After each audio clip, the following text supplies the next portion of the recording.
যেহেতু ওরা 800 টাকা কেজি বিক্রি করে, সেম হালিমটা আমি 400 টাকা কেজি বিক্রি করি। তাহলে প্রশ্নের জায়গায় আমি কেন 400 টাকা বিক্রি করতে, আমি কিভাবে করতেছি? তাহলে কি আমার হালিমের মান খারাপ না? এটা হলো আপনার একটা পাকিস্তানি রেসিপি, অরিজিনাল করাচি হালিম। এটার নামও দেখি করাচি হালিম। মূলত এটা আমার যে শেফ ওস্তাদি পাকিস্তানি ছিল, ওনার শহর ছিল করাচি। তো ওনার থেকে আমি শিখছি। তো এটা আমাদের ঢাকাতে এখন সব অনেক জায়গায় ফেমাস একটা খাবার। এখন যারা এটা একবার খেয়েছে বা বিভিন্ন বড় বড় কোম্পানি রেস্টুরেন্টে এখন বানায়, যেমন ডিসেন্ট বানায়, অন্য বড় বড় কোম্পানি বানায়, যারা খেয়েছে তারা বোঝে এটা সম্পর্কে। যেদিন অফিস টাইম থাকে, অফিস খোলা থাকে, ওদিনকে ধরেন সেলটা একটু বেশি হয়।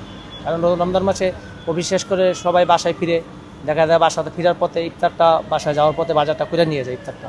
ইফতারের সামগ্রী জিনিসগুলো সব কিছু বাসায় নিয়ে যায়, ওদিন একটু বেশি চলে। আর এমনি নর্মালিও ভালো চলে, মোটামুটি খারাপ চলে না, ভালো চলতে রোজা আর কি অফিস টাইমের দিন একটু বেশি চলে, সবচেয়ে বেশি। সলিড মাংস দিয়ে করা হয়, তাও মাংসটা কিমা করতে হয়। কিমা করতে হলে তো আপনি জানেন, কিমার ক্ষেত্রে কোনো কিছু অ্যাড করা যায় না, যেমন তেল চবড়ি অ্যাড করা যায় না, তারপর সিনা মাংস অ্যাড করা যায় না, হাড়টা অ্যাড করা যায় না, সলিড মাংস লাগে লেগ পিসের।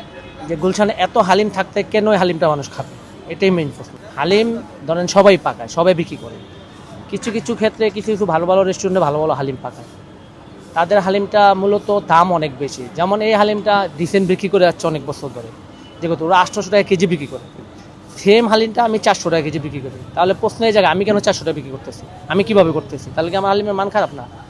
আমার মান মোটেও খারাপ না। ওনাদের হয়তো শেপ আছে আলাদা, ওনাদের স্টাফ আছে, ওনাদের বড় বড় প্রজেক্ট আছে, খরচ অনেক বেশি। আর আমি এটা নিজেই শেপ, এই হালিমটা আমি নিজেই তৈরি করতে পারি, আমি নিজেই সেল করতে আসি, আমি নিজেই বরং এটা খুব ভালো মানের হালিম যদি ডিসেন্টভাবে তৈরি করে তার চেয়ে উন্নত মানের আমি তৈরি করতে পারতেছি। এখানে আমার রেটটা কম, এই জন্য আমি নিজে সব কিছু করতে পারতেছি, আমার কস্টিংটা চাপে আনতে পারতেছি, আমার লাভটা প্রফিটটা খুবই কম করতেছি। ওনাদের খরচ এসে ওনারা প্রফিটটা ধরবো অনেক বেশি।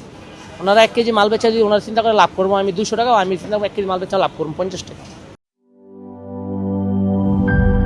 গ্লিটারের টুইন লেমন ও অ্যান্টিব্যাকটেরিয়াল ফর্মুলা বাসনকে চকচকে জীবাণুমুক্ত করে আমাদের দেয় গ্লিটার গ্যারান্টি।